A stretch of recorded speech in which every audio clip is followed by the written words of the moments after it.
오늘은 오병이어의 기적 부제목으로 너희가 먹을 것을 주라, 너희가 먹을 것을 주라라는 제목으로 말씀의 은혜를 나누겠습니다. 오늘 본문에 나오는 이 오병이어 사건은 우리에게 너무나도 잘 알려져 있는 사건이에요. 그래서 예수님께서 보리떡 5개와 물고기 2마리로 장정만, 어린아이와 아이들은 빼고 장정만해서 5,000명이 넘는 사람들을 먹였다. 그러니까 어린아이들하고 여인들과 거기에 모여있는 무리들을 다 합치면 대략 10,000명에서 15,000명 그 정도에 이르는 사람들로 추정하죠, 보통. 그러니까 엄청난 기적 사건이 오늘 본문의 내용입니다. 제가 알기로는 성경에서 예수님의 기적 사건 속에서 마태, 마가, 누가, 요한복음 이 사복음서에 다 나오고 있는 기적 사건, 다 나오고 있는 유일한 기적 사건이 오늘 본문에 나오는 이 오병이의 기적 사건이라고 알고 있습니다. 자, 그렇다라는 것은 오늘 본문의 사건이 성경에서도 아주 특별한 그런 의미를 지니고 있다라고 우리가 생각을 해야 됩니다. 자, 이제 말씀을 읽으면서 본문을 들어가 보겠습니다. 마태복음 14장 13절 같이 읽으면서 시작해 보겠습니다. 시작. 예수께서 들으시고 배를 타고 떠나사 따로 빈들에 가시니 무리가 듣고 여러 고을로부터 걸어서 따라간지라. 아멘. 이제 본문의 시작이 예수님께서 들으시고라는 말로 시작하고 있어요. 여기서 예수님이 들으신 게 뭐죠? 그 앞에서 지금 그 앞 구절에 나오는 거였죠. 세례 요한이 헤롯에게 죽었다는 소식을 세례 요한의 제자들로부터 들었다라는 말이죠. 그러니까 이런 상황적인 설명이 요한복음만 빼고 마태, 마가, 누가 세복음서에 모두 기록되어 있습니다. 그래서 세례 요한의 죽음에 관련된 소식을 듣고 지금 예수님께서 배를 타고 따로 한적한 곳으로 가셨다라는 것이 지금 본문의 이야기죠. 자, 그렇다라는 것은 본문에 나오는 예수님의 감정 상태를 우리한테 지금 설명해 주고 있는 거죠, 마태가. 이런 거죠, 여러분들. 그 당시에 세례 요한의 죽음의 소식을 들으셨던 예수님의 심정이 과연 어떠했는지를 지금 마태는 예수님께서 그 소리를 들으시자 배를 타고 떠나서 따로 빈들에 가셨다라는 것으로서 그 감정을 표현해 주고 있다라는 거죠. 이게 마가복음에는 조금 더 섬세하게 나와요. 마가복음에서는 예수님께서 제자들을 향해서 너희들 따로 한적한 곳에 가서 잠깐 쉬어라 이렇게 나와요. 뭐라고 했다고요? 제자들에게 너희들 따로 한적한 곳에 가서 잠깐 쉬어. 그러니까 지금 이 말씀인즉슨 예수님께서는 제자들과조차도 같이 시간을 보내고 싶지 않으셨다는 거예요. 혼자 따로, 그죠? 외진 곳에 혼자 가서 지금 시간을 보내고 싶으셨다라는 거예요. 그게 예수님의 지금 감정 상태라는 거예요. 왜 그러죠? 지금 예수님의 감정 상태는 어떤 감정일까요? 그러면 1. 기쁨, 2. 뭐라 그럴까요? 2. 감동, 3. 슬픔. 쉽게 제가 질문을 했어요. 어렵지 않죠? 슬프신 거예요, 지금. 마음이 별로 안 좋으신 거예요. 왜 그러냐면은 세례 요한은 성경적인 기록으로 보자면 그 당시에 유일하게 예수가 누구인지를 정확히 알고 예수님의 편을 들었던 그런 사람이 바로 세례 요한이었기 때문인 거예요. 여러분들.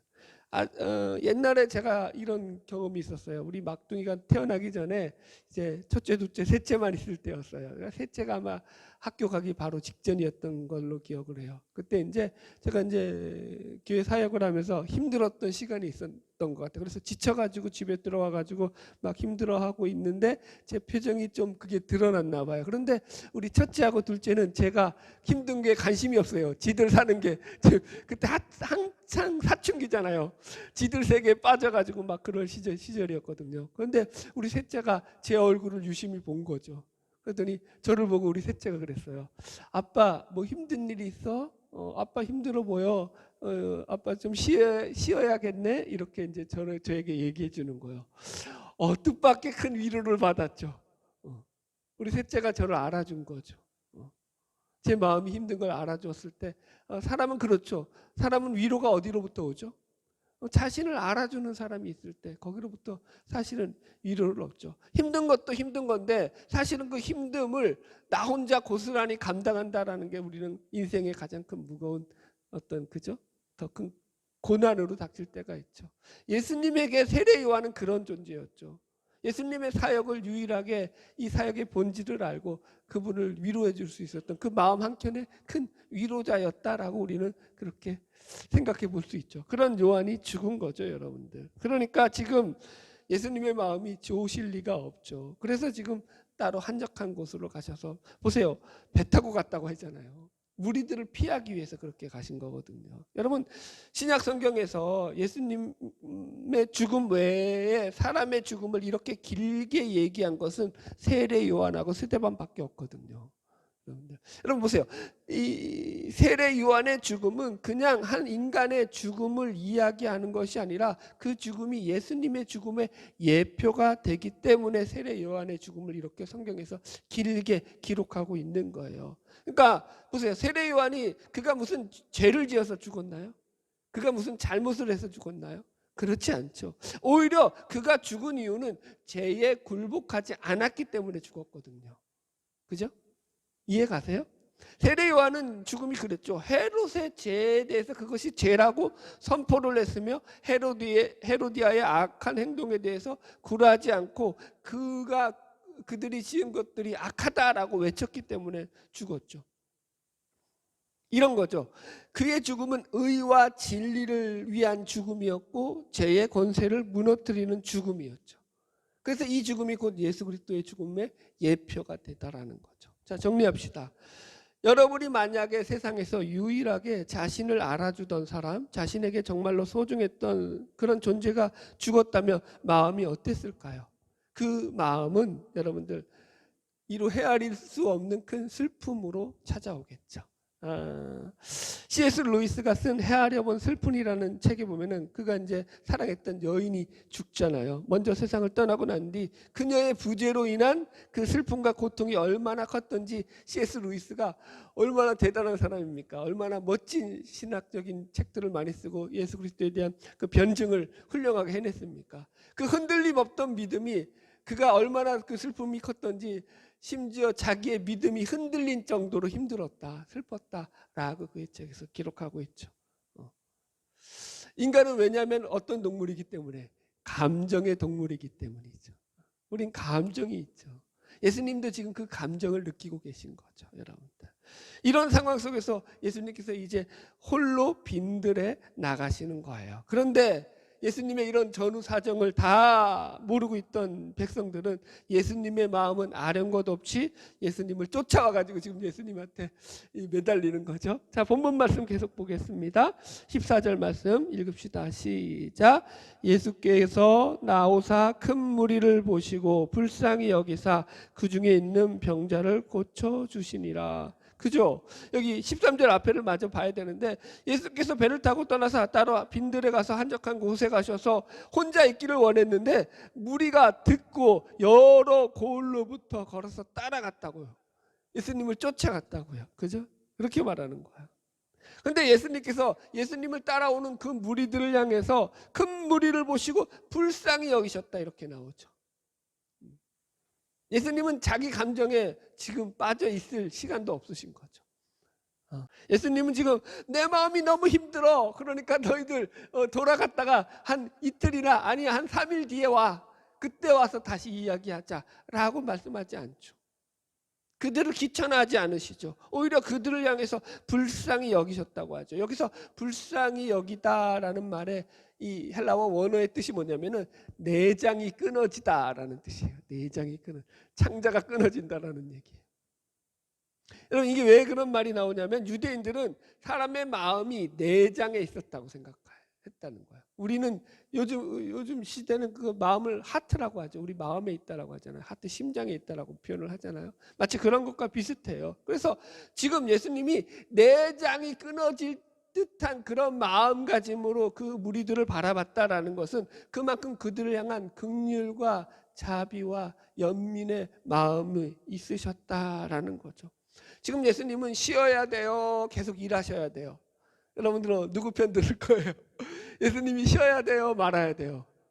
쉬셔야 되는 시간이에요. 지금 예수님은 정신적으로도 그렇고 육체적으로 그렇고. 그런데 지금 예수님의 피곤함은 말할 것도 없고 그 정신적으로도 매우 고통스러운 그런 상황이었음에도 불구하고 지금은 예수님은 자신의 감정에 신경 쓸 겨를도 없이 무리를 보고 불쌍히 여기셨다라는 거예요. 그래서 사실은 여기에 저는 참 많은 은혜를 받습니다. 여러분, 이게 바로 우리를 향하신 하나님 아버지의 마음이죠. 이게 복음이죠, 여러분. 여러분, 예수님 당신 본인의 마음은 지금 갈기갈기 찢겨진다고 할지라도 그 마음이 자식들에게 내어줘야 될 부모의 마음이 있기 때문에 여러분 자신의 마음에는 지금 돌아볼 여지가 없는 거죠. 자식들을 향한 그 마음으로 지금 긍휼과 사랑과 자비의 마음이 끓어오르는 게 예수님의 마음이죠. 그래서 성경은 예수님을 뭐라고 표현하고 있죠? 예수님께서도 본인 자신을 뭐라고 말씀하셨냐면 나는 선한 목자다라고 말씀하시죠.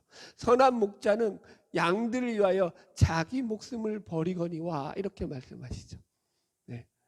이게 오늘 본문이 딱 그런 경우예요. 보세요. 본문에 보면 지금 예수님은 제자들에게 일부러 배를 띄우게 하셔서 사람들을 피해서 따로 빈들로 가셨다고요. 이 말인즉슨 일부러 사람들을 피하기 위해서 사람들이 따라오지 못하게 하기 위해서 배를 타고 간 거라고요. 걸어서 안 가고 배 타고 갔다고요. 일부러. 이해하셨어요? 바닷가로 해가지고 막 어디로 가면 사람들이 알아요, 몰라요? 모르잖아요. 그런데 이 사람들이 다 쫓아온 거예요. 아주 지독한 인간들이죠. 보세요.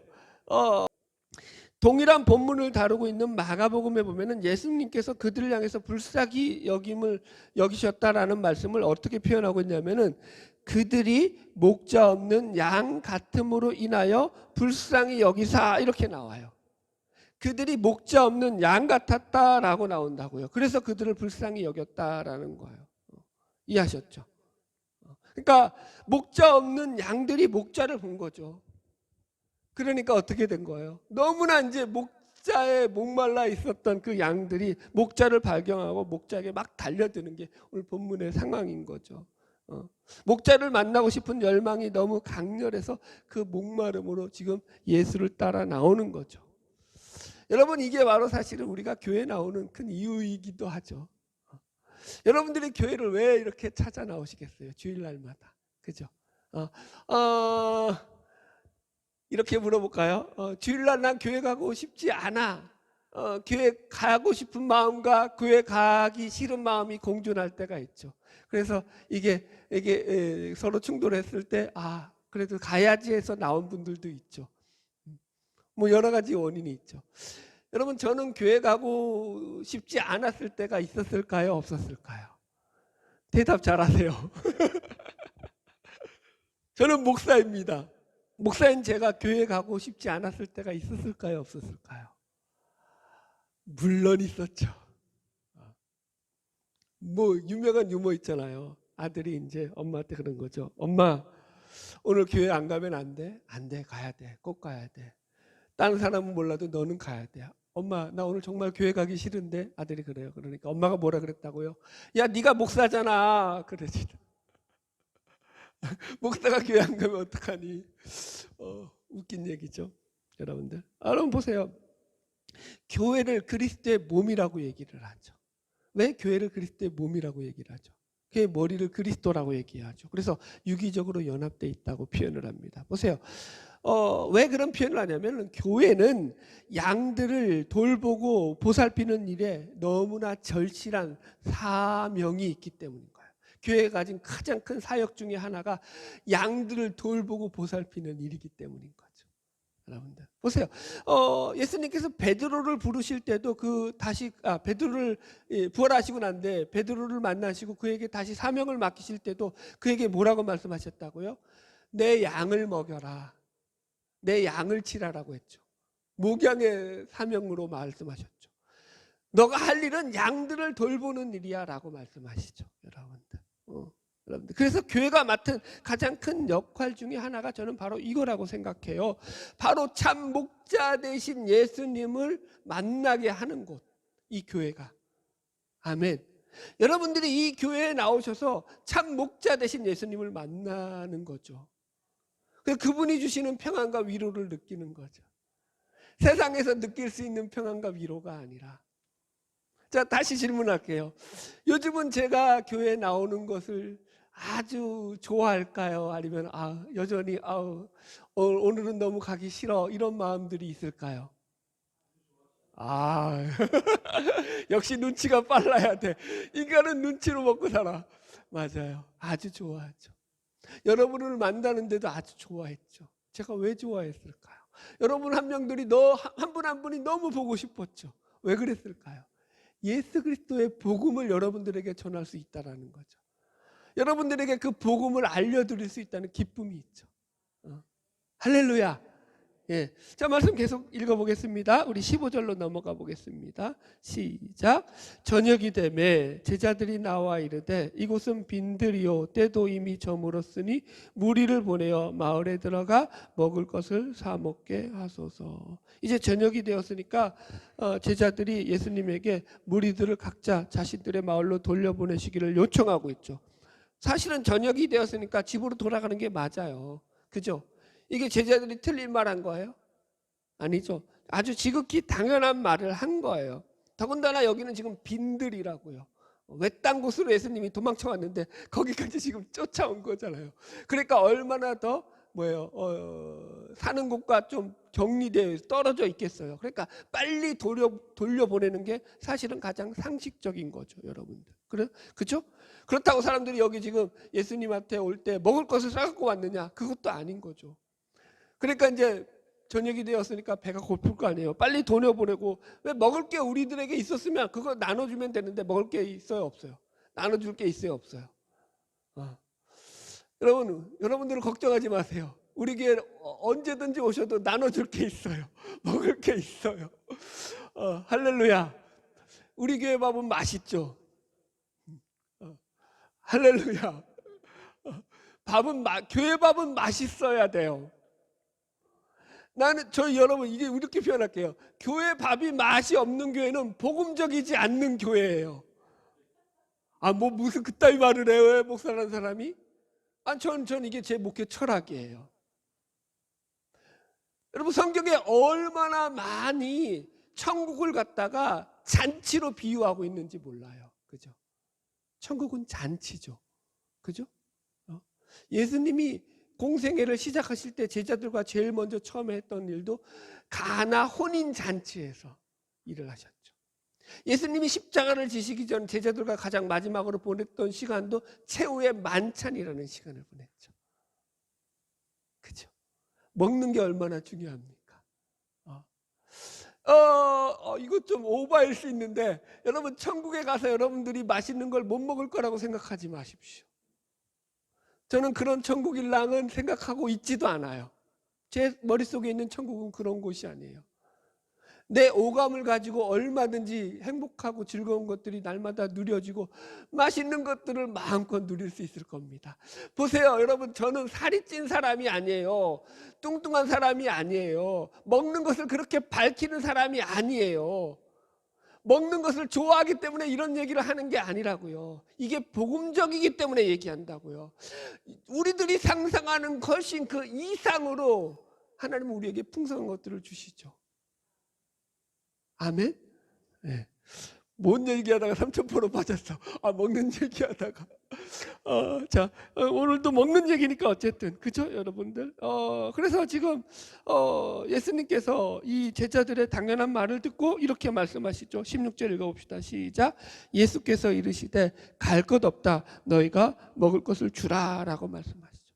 사실 이게 오늘 본문의 핵심이에요. 오병이어 기적 사건의 가장 핵심이 되는 게 바로 이 말씀이에요. 이 말씀은 곧 예수님께서 이 땅 가운데 오신 목적이기도 하죠, 여러분들. 여러분, 지금 예수님은 제자들에게 10,000명, 15,000명, 어쩌면 20,000명에 이르렀을 수도 있는 그 많은 무리들을 향해서 너희들이 먹을 것을 주라라고 얘기하고 있다고요. 너희들이 먹을 것을 주라. 여러분, 제자들에게 그럼 먹일 만한 지금 음식이 있나요? 예수님이 그거 지금 모르시나요? 자, 17절 읽고 넘어갑시다. 시작. 제자들이 이르시되 여기 우리에게 있는 것은 떡 5개와 물고기 2마리 뿐이니이다. 이렇게 나오죠. 그러니까 지금 제자들에게는 자신들이 먹을 음식이 없다라는 것을 예수님한테 항의하는 거죠.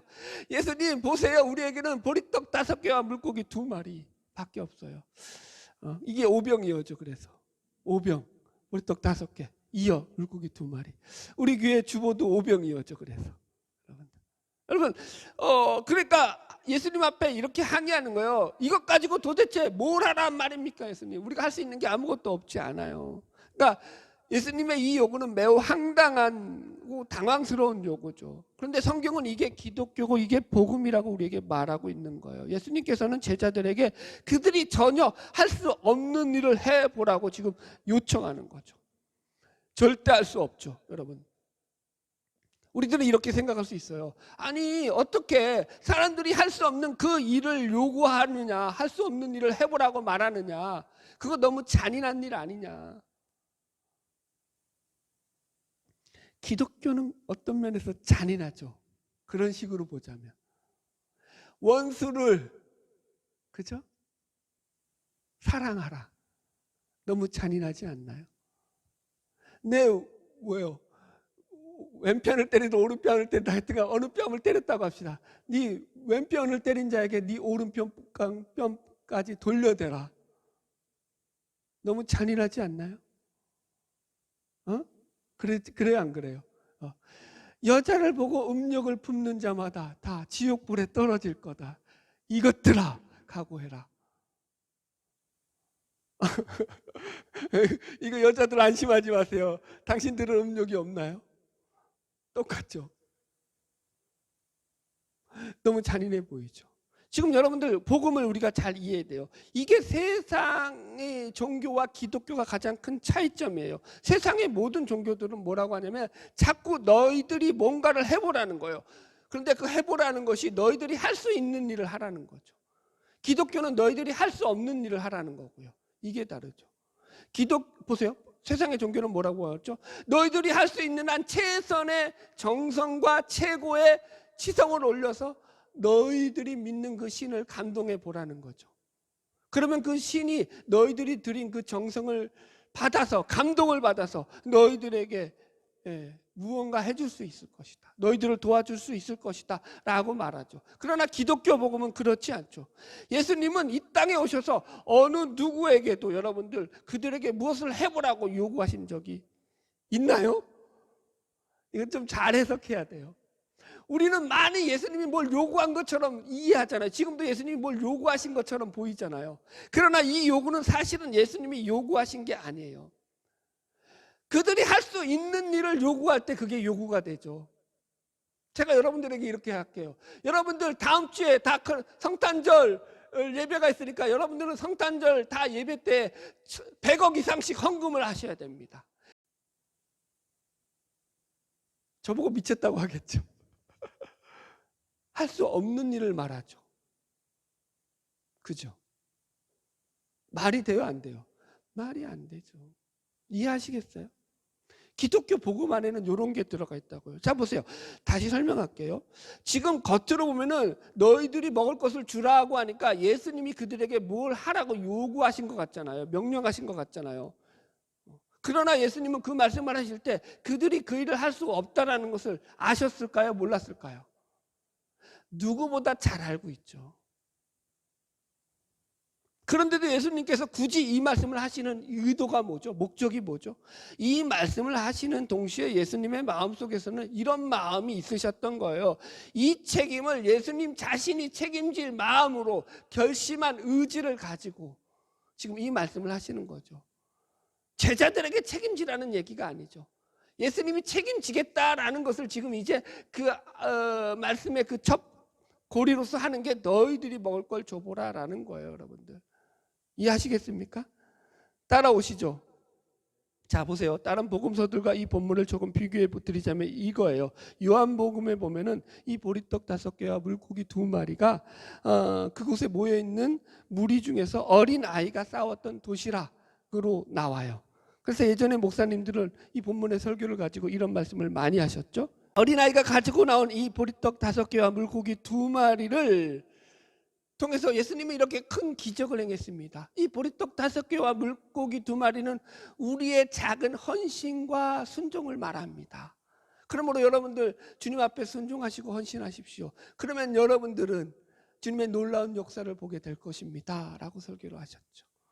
물론 뭐 완전히 틀린 건 아니죠. 그런 부분도 있죠, 본문에서. 그러나 그건 복음이 아니죠. 그건 복음이 아니라고요, 여러분. 내가 너무 셌나요? 저도 그런 설교를 듣고 자랐지만 그건 복음이 될 수 없어요, 여러분. 보세요. 여기서 보리떡 5개와 물고기는 우리들이 가진 헌신과 순종을 말하는 게 아니죠. 우리가 가진 인간의 한계를 말하죠. 보리떡 5개, 물고기 2마리로 5,000명, 10,000명을 먹일 수 있나요? 먹일 수 있으면은 이건 우리의 순종이 될 수 있고 헌신이 될 수 있겠죠. 먹일 수 없죠. 도저히 불가능하죠. 이게 여러분 보세요. 있는 게 나아요, 없는 게 나아요?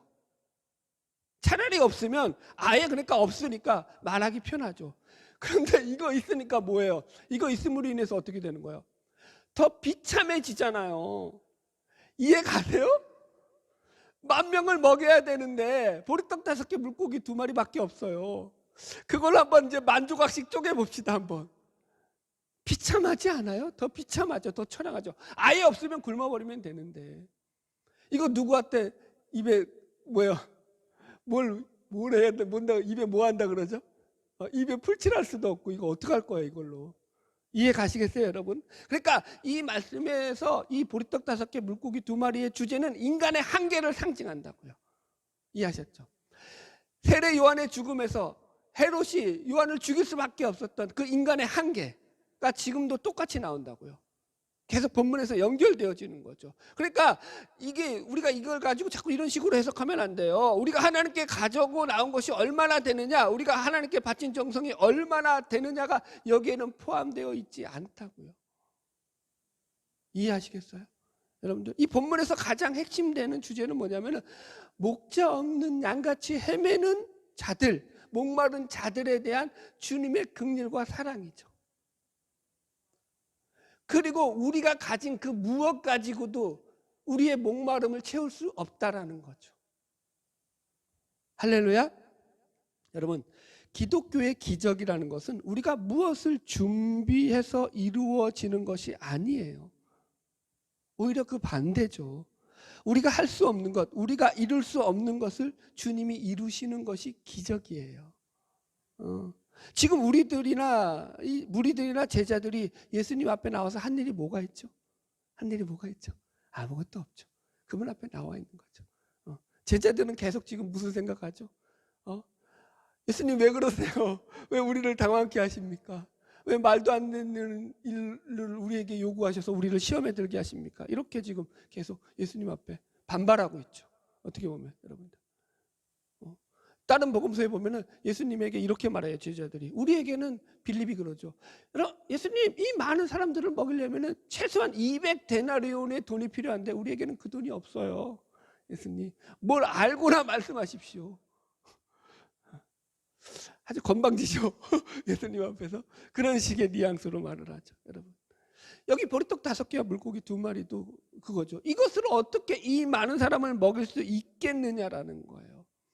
이것이 저들에게 무슨 도움이 되겠습니까? 라고 말을 하죠. 그런데 사실은 이 고백이 우리에게 있어야 되죠. 그래야지 우리는 복음 안으로 들어오게 되는 거예요. 여러분, 예수님은 오늘도 동일하게 예수님을 먼저 만나서 먼저 믿고 있는 우리들에게 늘 이 말씀을 하시죠. 갈 것 없다. 너희들이 먹을 것을 줘라. 너희들이 먹을 것을 줘라라고 우리에게 얘기하시죠. 말씀 안 하시나요? 이 소리가 들려야죠. 여러분들이 예수를 믿는다면은.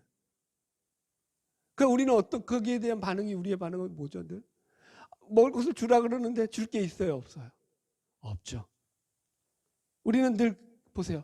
예수님 우리에게 너희가 먼저 믿었으니까 너희가 믿은 그 믿음을 가지고 남들에게 은혜를 나누고 사랑을 나누고 긍휼을 나누고 물질을 나누고 무엇을 나누면서 그런 희생적인 삶을 살아야 한다라고 우리는 그렇게 생각을 하죠. 그거 아니라고요. 그거 아니라고요. 여러분들, 우리는 그런 실력이나 능력이 있는 자들이 아니라고요. 이해하시겠어요? 자꾸 내가 은혜를 받았으니까, 내가 복음을 믿었으니까 나는 뭘 나눠야 돼라고 어떤 뭐죠? 빚진 자 의식을 갖고 있죠. 나쁜 건 아니에요. 좀 가지셔야 돼. 여러분들은 좀 가지셔야 돼. 제가 볼 때 저도 마찬가지고 그런 의식이 우리에게 좀 필요하죠. 그러나 그게 복음의 본질은 아니죠. 여러분들 보세요. 우리가 가진 힘과 우리가 가진 능력으로는 아무것도 할 수 없습니다가 복음이죠. 그죠? 그리고 주님 앞에 나가죠. 그럴 때 주님이 우리를 위해서 일하시죠. 그게 복음이죠. 여러분 보세요. 우리가 주님 앞에 가진 것이 없는 자들임을 고백하는 이 고백이야말로 주님이 우리 속에서 듣고 싶어하는 말씀이죠. 자, 지금도 본문이 그렇죠. 자, 18절부터 21절까지 쭉 읽어볼게요. 시작. 이르시되 그것을 내게로 가져오라 하시고 무리를 명하여 잔디 위에 앉히시고 떡 5개와 물고기 2마리를 가지사 하늘에 우러러 축사하시고 떡을 떼어 제자들에게 주시매 제자들이 무리에게 주시니 다 배불리 먹고 남은 조각을 12바구니에 차게 거두었으며 먹은 사람은 여자와 어린이 외에 5,000명이나 되었더라. 아멘. 할렐루야. 결국 일은 누가 하셨어요? 주님이 하셨죠? 예수님이 하셨죠? 누가 먹였어요? 예수님이 먹이셨죠. 기적도 누가 베풀어 주셨어요? 예수님이 베풀어 주셨죠. 그래서 너희가 먹을 것을 주라라는 말씀 속에서는 아까도 설명했지만 예수님이 친히 이 일을 하실 것이고 예수님께서 친히 그들을 먹일 것이다 라고 하는 약속을 담아서 이 말씀을 하신다라는 것을 우리가 기억할 필요가 있죠. 이런 얘기를 드릴까요? 여러분, 기독교의 가장 큰 적은요, 다른 것이 아니라 바로 공로주의라고 해요. 공로주의. 이 공로주의라는 것은 그래도 내가 이만큼 했는데 주님께서 나에게 이 정도는 보상해 주셔야 되는 것 아닙니까? 나를 도와주셔야 되는 것 아닙니까? 내 공로가 그래도 이만큼 있지 않습니까? 라는 생각으로 예수를 믿는 것입니다. 그러나 여러분, 제가 이제껏 읽어왔던 모든 성경 말씀 속에서는 공통적으로 강조하는 것 중에 하나가 이런 공로주의적인 생각은 바로 사탄의 생각이고 망할 생각이었다라는 거예요. 성경은 많은 사람들은 이 잘못된 공로주의에 빠져서 예수를 믿는다고 하면서도 여전히 자기 중심성이라고 하는 죄악의 울타리에 갇혀서 잘못된 사망의 길로 걸어가고 있다라고 우리에게 경고하죠. 혹시 여러분 중에서도 이런 경험이 있으실 수 있어요. 예전에 다니셨던 교회라든가 어느 기독교 단체에 소속되어서 열심히 봉사하고 헌신했는데도 불구하고 자신이 섬기고 헌신한 만큼 인정을 못 받았을 뿐만 아니라 오히려 무시와 냉대를 당했던 아픔을 경험했던 분들이 계실 겁니다. 저 역시 그런 경험을 갖고 있죠. 그런 경험 속에서 정신적인 피해가 얼마나 극심했는지를 누구보다 잘 알고 있습니다. 제가 여러분들에게 드릴 수 있는 위로는 이겁니다. 우리 주님이 아신다는 거죠. 우리 주님이 아셔요. 우리는 자꾸 우리가 주님을 아는 것만이 신앙이라고 생각하죠. 물론 맞죠. 그러나 더 본질적인 신앙은 뭐죠? 그분이 우리를 아는 거죠. 그분이 우리를 아는 거예요. 성경은 늘 그렇게 말하죠. 내가 너를 안다고. 내가 너를 알아. 내가 너를 친구처럼 생각하고 있어. 라고 말하고 있다고요. 할렐루야. 여러분, 기독교의 복음은 예수님께서 우리를 위하여 큰 일을 행하시는 거예요. 그분이 우리를 통하여 일하심을 믿고 의지하며 그분께로 나아가는 게 복음이죠. 우리가 큰 일을 행하려고 하는 것이 아니라는 거예요. 예수님은 늘 내가 할 것이고 내가 할 것이니까 너희는 그저 나와 함께 있자라고 하시죠. 이게 복음이라고요. 보세요. 우리가 상대에게 무엇을 주려고 할 때는 반드시 그 줄 것이 우리에게 있어야지만 줄 수 있죠. 아까는 제가 100억 가지고 오라고 했으니까 이제는 반대로 할게요. 저는 이번 성탄절 날 여러분들에게 100억씩 나눠드리겠습니다. 자, 제가 약속을 했죠. 나눠줄 수 있어요? 없어요? 없죠. 그러나 안타깝게도 저에게는 그것을 나눠줄 만한 돈이 없습니다. 여러분, 뭐 하자는 거야? 말장난 하자는 거야? 뭐야? 무슨 말인지 이해하셨죠? 내가 그에게 무엇을 나눠주려고 할 때는 나에게 그 무엇인가가 있어야 된다고요. 나눠줄 그 무엇이 있을 때 나눠줄 수 있다고요. 그죠? 똑같죠. 하나님께서도 우리에게 무엇을 나눠주실 때는 하나님께서 가지신 것만을 우리에게 나눠주실 수 있죠. 우리가 착각하는 게 뭐냐면 하나님이시니까 모든 것을 다 가지셨을 것이라고 생각하는 거죠. 물론 그럴 수도 있지만 그렇지 않을 수도 있죠. 하나님이시기 때문에 특별히 못 가지신 게 있죠. 뭐죠? 하나님이시기 때문에 못 가신 게 뭐냐면은 우리 인간들이 가지는 어려움들이죠. 고통이죠. 예를 들어서 정말로 우리에게 필요한 것들은 그의 본성상 가지고 있지 않는 것들이 많죠. 왜요? 그분은 인간이 아니고 하나님이시기 때문입니다. 그래서 인간이 가진 고통이나 아픔, 슬픔이나 상처라든가 눈물과 질병과 죽음에 이르는 이런 것들을 그분은 가지고 있지 않으시죠. 경험도 해보지 않으셨죠. 인간들이 이런 고통과 아픔을 이야기하실 때 그분은 잘 이해 못하실 수도 있습니다. 왜요? 그분은 이런 것들을 경험해보지 않으셨기 때문이죠. 그래서 그분이 우리의 슬픔을 위로하고 싶다고 할지라도 진정한 위로자로 설 수 없다라는 거였죠. 그래서 그분은 우리에게 진정으로 필요한 것을 나눠주시고 채워주시기 위해서 친히 인간이 되어 이 땅 가운데 오셨다라는 거죠. 그게 복음이죠.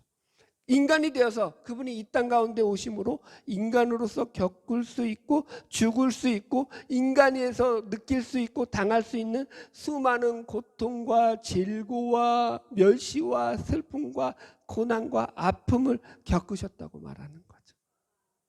인간을 돕기 위해서 인간이 되어 이 땅에 오셨다는 거죠. 심판석에 앉아서 우리를 재판하셔야 마땅하신 그분이 친히 죄인이 되셔서 죄인석에 앉으셔서 피고석에 앉으셔서 우리를 위해 재판을 받으셨죠. 그래서 우리가 당하는 억울함과 원통함을 누구보다 잘 아는 분이 되셨죠. 이제 다음 주에는 성탄절이 오잖아요. 보세요. 예수가 아기로 온다는 게 말이 돼요? 신이라는 존재가 인간을 창조한 그 신이 인간의 몸으로 입고 오는데 그것도 아기로 왔다고요. 아기로. 아기라는 건 뭐죠? 쉽게 죽을 수 있는 존재라고요. 그죠? 질병에 걸려도 죽어요. 뭐 하나 잘못 먹어도 죽어요. 부모가 도와주지 않으면 죽어요. 자기 힘으로는 절대 살 수 없는 절대 타자의 의지에서만 생명을 유지해야 되는 그 아기로 오셨다고요. 그 신이. 기가 막히죠. 그분의 죽음은 또 어때요? 여러분. 말할 수도 없죠. 그분은 그 죽음 가운데 큰 고통과 아픔을 겪으시죠. 여러분들. 그런데 그 죽음이 억울한 죽음이잖아요. 원통하잖아요. 왜 그렇게 겪으시죠? 우리의 원통함과 억울함을 아시는 거죠. 여러분 인생이 얼마나 불합리하던가요? 살면 살수록 원통하지 않나요? 우리는 왜 그런지 모르겠어요.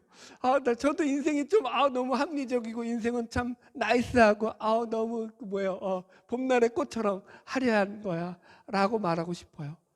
그러나 저는 그렇게 말을 못하겠어요.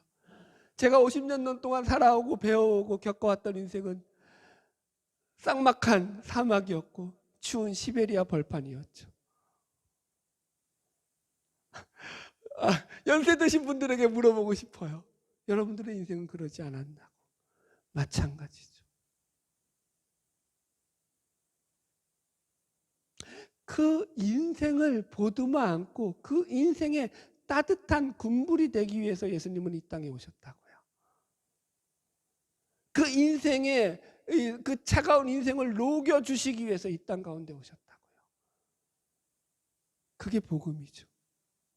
그래서 그분을 만나는 자만이 그 마음 가운데 진정한 공허와 그 허물을 여러분 극복하게 되죠. 이기게 되죠. 여러분 예수님은요 마지막 결론이에요. 요한복음에서 뭐라고 말씀하시죠? 나는 생명의 떡이다. 나는 하늘에서 내려온 산떡이야. 예수님이 자신을 떡이라고 말씀하시죠. 나는 밥이다. 우리식으로 하죠. 나는 밥이야.